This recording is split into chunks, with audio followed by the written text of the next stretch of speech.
সুপ্রিয় দর্শক, আজকে আমরা যে ব্যাপারটি নিয়ে আলোচনা করব সেটি হচ্ছে বিড়ালের জীবনের অজানা কিছু রহস্য। আজ থেকে মূলত ৮,০০০ বছর পূর্বে বিড়াল জনবসতিতে ধীরে ধীরে আসা শুরু করে। অর্থাৎ বিড়াল একটি অতি আদিম প্রাণী। বিজ্ঞানের ভাষ্যমতে বিড়াল ঘুমন্ত মানুষের শরীর থেকে নেগেটিভ এনার্জি শোষণ করে। বিড়াল ঘরে থাকা জিনের অস্তিত্ব বুঝতে পারে এবং সমস্ত নেগেটিভ এনার্জি শোষণ করে। বিড়াল মিষ্টি স্বাদ বুঝতে পারে না।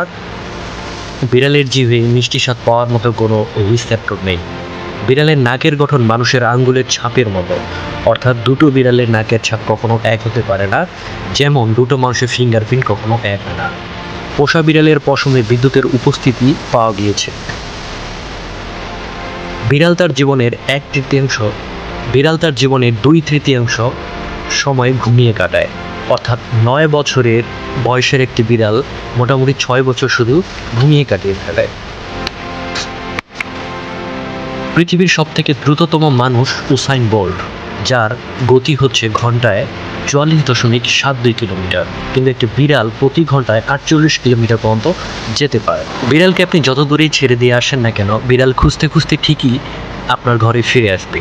এটি বিড়ালের দুটো কারণে হয়ে থাকে। বিড়াল মূলত আলোর শক্তি শোষণ করে এটি আসতে পারে, এবং সেকেন্ডই হচ্ছে বিড়ালের চুম্বকীয় পাওয়ার রয়েছে।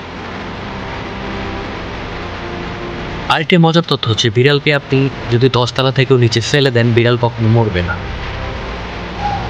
সবার শেষে এটি বলতে চাই যে বিড়াল এত কিছুর পরেও জনপ্রিয় একটি পোষা প্রাণী, কিন্তু কখনো যদি বিড়াল আপনাকে আঁচড় বা কামড় দিয়ে থাকে, সেক্ষেত্রে হতে পারে আপনার মরণ ব্যাধি জলাতঙ্ক, যার কোনো চিকিৎসা নেই, যার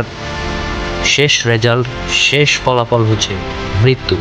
তাই কোনো পোষা বিড়াল বা এই ধরনের কোনো প্রাণী আপনাকে আঁচড় বা কামড় দেওয়ার সাথে সাথে আপনি নিকটস্থ স্বাস্থ্যকেন্দ্রে বা সরকারি হাসপাতালে যোগাযোগ করে ডাক্তারের পরামর্শ মতো ভ্যাকসিন নেবেন এবং সুস্থ থাকুন।